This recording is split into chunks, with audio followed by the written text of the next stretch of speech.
हरि हरि हरि गोविंद श्री हरि हरि गोविंद हरि हरि हरि गोविंद श्री हरि हरि गोविंद। श्री दशावतारस्तबकः। दशस्वप्यतारेषु देवो यद्रूपसम्प्लवात् साधयामास कार्याणि सतां तस्यै श्रियै नमः। दशस्वप्यतारेषु देवो यद्रूपसम्प्लवात् साधयामास कार्याणि सतां तस्यै श्रियै नमः।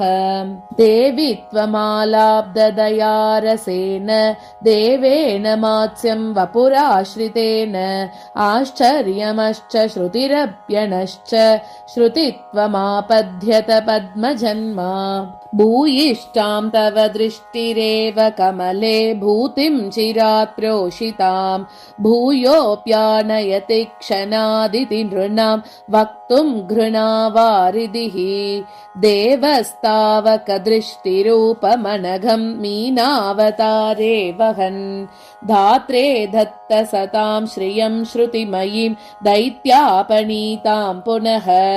सा हि श्रीरमृता सदामिति ननु त्वन्नामधेयाश्रयात् त्वद्दास्यं भजति श्रुतिः स्वयमिति प्राप्ताधरः श्रीधरः।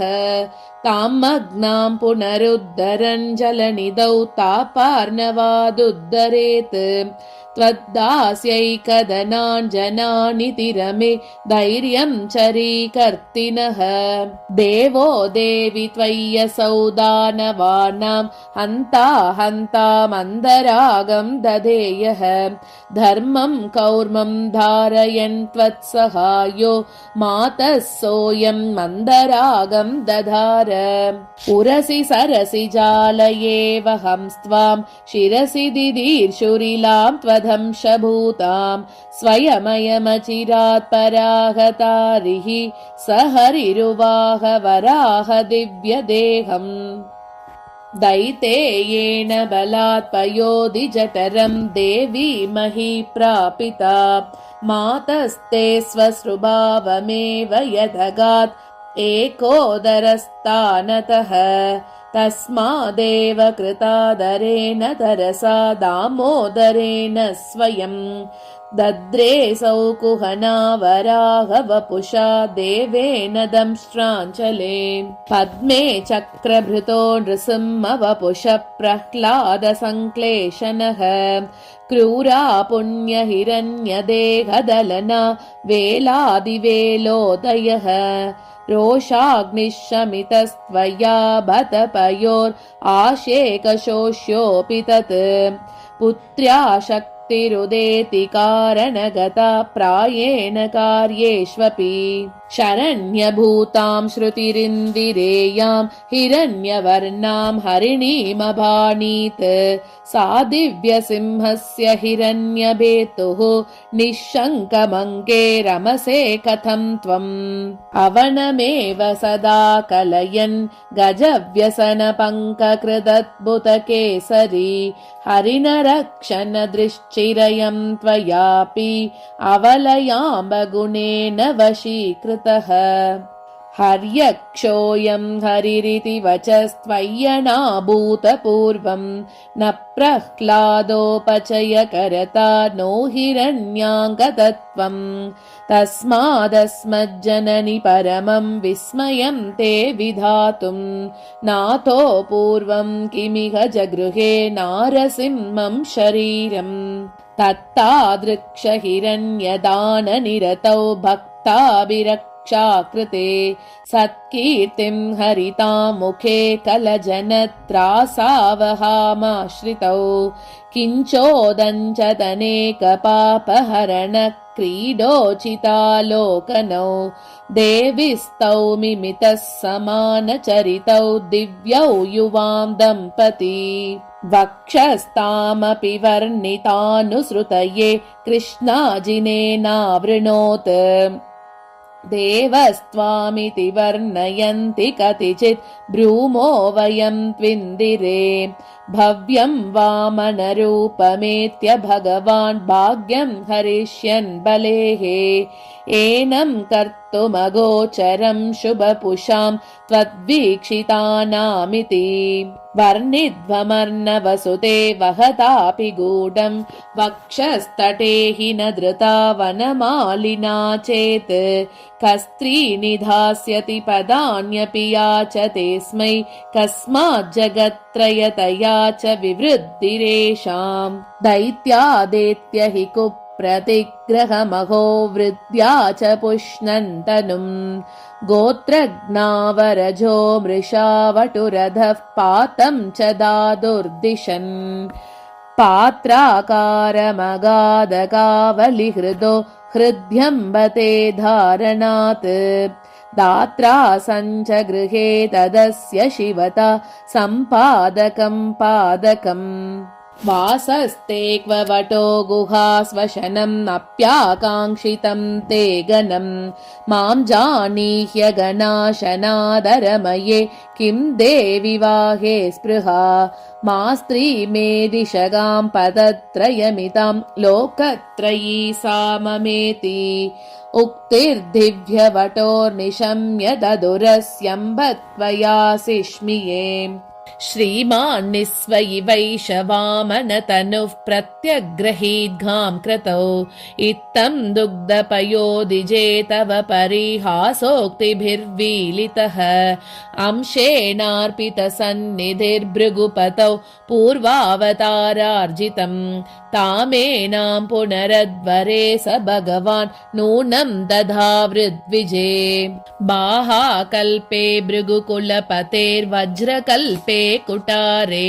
सङ्ग्रामेषु त्रियुगसकिते सन्निधानं भजन्त्याः क्रोधोन्मेषक्षपितविमत क्षोणिपश्रेणिलक्षम् ग्रीवोदासृग्गुसृणमसृणं गात्रमद्यर्थशोनम् बिभ्राणे स्वदितिं समिद्धरनतो मन्युप्रपोषक्षमम् लोके शास्त्रविचक्षणे नृपकुले जाधर्मसंस्थाकरे बेजातेन नु दुर्घटार्थघटिनि त्वद्वीक्षणाद् भार्गवे सामानादिकरण्यमर्णवसुते ब्राह्मण्यराजन्यते पञ्चास्यद्वजुषा पुरा भगवता योऽसौ हिरण्यासुरः पञ्चत्वं घमितः स एव जननि स्पर्धाभिवृद्धाग्रहः भूत्वा तद्विगुणाननोजितजगत् भूयस्त्वदागोऽग्निना दुग्धो हन्त चतुर्मुखास्त्रनिहतोऽप्येकाननस्य प्रभोः सप्ताश्वान्वयशालिना दशरथ प्राप्तोदयेनापि ते नेत्रापत्तिविवर्जितेन कमले मुक्तद्विपेन्द्रेण च निस्सङ्ख्याश्वकुलो रतायुतयुतो निस्सीमपत्तिच्छटः त्वद्रोहादगणेयकुञ्चरगणो प्यस्तोरणे रावणः रघुवरकृतशङ्का भङ्गदम्बेन लङ्का मिषभुगशुचि सत्मा स्वादनै कृष्णवर्त्मा अशुचिरिह भवत्या पावितो देवि सत्या स वहति शुचि संज्ञां तत्वदन्त्यन्यताज्ञाः अखण्डं कोदण्डं प्रभुरदलयत् खण्डपरशोः अगृह्णात् रामस्य प्रसवमपि चाकुण्डपरशोः अबध्नादभ्यम्बो निधिमददशग्रीवमवदीत् महाश्चर्याश्चर्यास्त्वयि कृदति योऽस्याम्बसुकराः सङ्कल्पदस्तव समीरसुते हि सीते शीतो बभूव दहनश्चिरमेधमानः मातर्जगद्भ्रमनिवृत्तिकृते विशन्त्यां शीतः कुतः स न भवेत् त्वयि देवि साक्षात् नीलाम्बरो हलधरो ननुहन्त भास्वत् भूपेदनैकरसिकः शुभशालि वृत्तिः श्यामा कला भरत एष विवृद्धमोहो भोगी बभूव भुवनाम्ब तव प्रसादात् श्यामा त्वमम्ब दयितश्च तवैष कृष्णः गाङ्गेययोगमुदितः स च रुक्मिणी त्वं स्वादुवाक् स च युवा मधुरोदितः श्रीः ताम्पत्यमेददनुरूपमितो मितो वाम् रामानुशङ्कविहृतौ रचिताभिलाषम् मातस्त्रिलोचनजितम् भवति मनोज्ञम् पित्रा समानगुणमात्मभुवम् प्रसूय पञ्चायुधम् कमपि रुक्मिणी लब्धहर्षा गम्भीरभावा हि कृतार्थक्लिप्त सम्पन्नटीका श्रुतिमञ्जुसूक्तिः गीतेव कृष्णाननसौरभज्ञा ध्येयासि मातः शुभयोगभाजाम् गणमहानवनीतहृदाश्रित व्रजविपत्तिहरा हरिवल्लभे प्रबलभद्रविकासविधायिनि त्वमयसे निजवल्लभतुल्यताम् प्रायो ध्यानगरीयसां सुमनसां मायातमश्चेदिनी